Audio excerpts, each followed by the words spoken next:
Here's something that's pretty interesting, man. Look out with One Night with Steenie, and he's sitting down with John, however you pronounce that man's name, who is an ex-CIA agent, and the conversation is, could a podcaster, or are some of these podcasters in our space CIA agents? And that's interesting because a lot of people will accuse ADAM22 and Vlad for being with the CIA, but let's see what the experts say.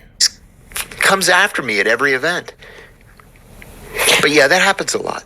Yeah, I mean, like even going on these podcasts, you've done probably, how many podcasts do you think you've done this year? Oh, this year? I've cut 20? back. No. 50, 60? Do you ever feel like anyone you're talking to might be, some of these podcasters are part of the CIA, or? Oh, yeah. You really think so? Yeah, I have a friend who's an investigative journalist. You could tell right away I'm not. No, you're not. Yeah, no. You can tell. I have a friend who's an investigative journalist, and But then when you have certain people, like the questions ADAM22 and Whack 100 ask, it could give somebody the opinion or the feeling that, hey, is this a government plan? Is this a government setup? makes really, really good use of the Freedom of Information Act. And she thinks that some of the more prominent podcasters, she believes it's 3 of them. Do you want to give me a name? I can't because they'll sue me. But she thinks they're taking CIA money. Really? Yeah. There's a lot of theories about that. Mm-hmm. And the more and more you even watch, have you ever heard of No Jumper? No. This guy named ADAM22, and he has on... Whoa. I didn't think he was going to call out Adam by name, but all right. All these... That they're taking CIA money. Really? Yeah. There's a lot of theories about that. Mm-hmm. And the more and more you even watch, have you ever heard of No Jumper? No. This guy named ADAM22, and he has on... All these rappers come on all the time. And they tell these stories about crimes they're involved with, and a lot of them end up in jail. So there's a bunch of theories that he's a Fed, all this, and I'm like, the more and more I watch these interviews, I'm like, this is... You're describing The Intercept. Yeah. You know the news site The Intercept? Damn. So it's not just black culture that's wondering if ADAM22 is working with the feds. It's everybody who pretty much has eyes and ears is wondering what's going on with ADAM22. I don't. Should I know what that is? It was set up around, I'm going to say 15 years ago, by Pierre Omidyar, the founder of eBay. He wanted this like totally non-partisan, just the straight news, heavy on investigative journalism. So it was oh shoot, their names are escaping me. Anyway, a lot of really important people. Mm-hmm. Glenn Greenwald and what's his name? I forget. Anyway, they hired a guy named Matthew Cole, another guy named Rich Esposito, and then boom, boom, boom, 5 whistleblowers who had some connection to The Intercept all go to prison, including me. Yeah. In my case, it was Matthew Cole. Damn. So is ADAM22 a part of some like government plot or government conspiracy to take down the gangs in the city of Los Angeles, or what the hell? I mean, we did see the government supply guns and yugs to the city of Los Angeles in the 80s, so that was a thing. Maybe they replaced paraphernalia and firearms with podcasts and interviews. This is deep. Who personally put me in prison, ratted me out to the FBI. Matthew Cole and Rich Esposito were responsible for Reality Winner going to prison. Here are 2 guys. How come they don't have that reputation, though, as snitching? I tweeted at them when Reality Winner got arrested, and I said, hey, Intercept, serious question.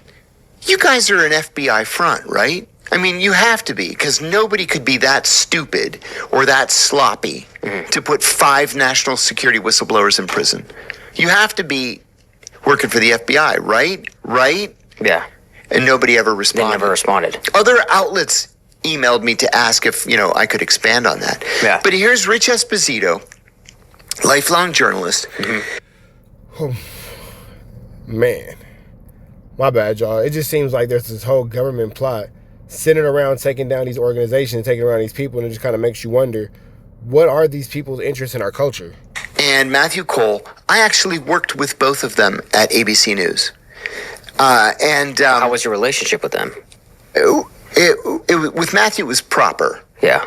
With Rich, it was close. Did you feel betrayed by them? Absolutely. And I stopped speaking to them when I got indicted. Well, hell yeah. Why would you speak to them anymore? But it got worse for them. Rich went on to be the deputy police commissioner of New York. Like, how the fuck does that happen? Number one. Number two. Imagine somebody flu slamming and ended up being a fucking police commissioner. It's well documented that Matthew Cole ratted me out. Yeah. And Reality Winner, she was an NSA translator.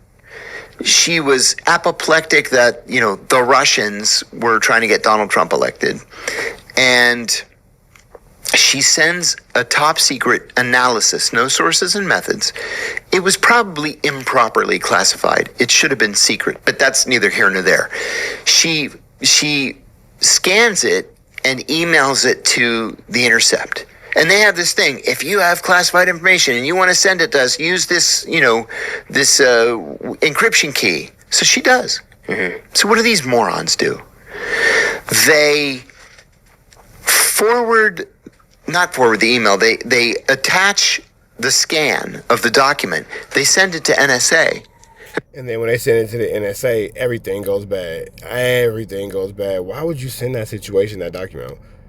I know for those of y'all who are not into conspiracy theories, y'all like, what the hell are we talking about? Overall, ADAM22 is alleged being tied to this bigger plot, this bigger picture, this bigger issue. You see a lot of things going on within the government to kind of intercept what's going on within the society. You see what's going on within the citizens, and we see a lot of foul play. Oftentimes the foul play is at the expense of the black and brown community. So with that all being said, for those of y'all who have the wonder or who have the thought, is ADAM22 working with the CIA? I can't say yes, I can't say no. That's not my place. But it is very interesting to note that even this dude Steeny is aware of the fact that there might be a flu flam afoot when it comes to the dealings of ADAM22. We never really know what's going on in the No Jumper universe until things go 100% wrong, it seems like. We never can really catch things as, they're budding. As they're being planted. It's not until the weeds grow, it's not until the forest is overtaken that, everybody pretty much sees how fucked up things are. Now, my biggest question is, would you say that ADAM22 is connected to the CIA or a bigger government plot, a bigger government conspiracy? People will say yes because the last name Grand Mason or Grand Mason. People will also say yes due to the fact that ADAM22's father was pardoned by Bill Clinton, so the family does have some political ties. People kind of wonder, like, hey man, is ADAM22 flu flamming, skullduggery, and larcening at the expense of the black community?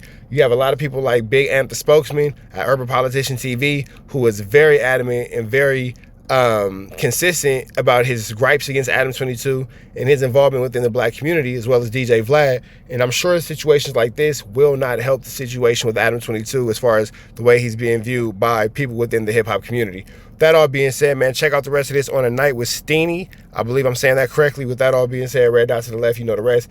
Be safe and be blessed. We gone.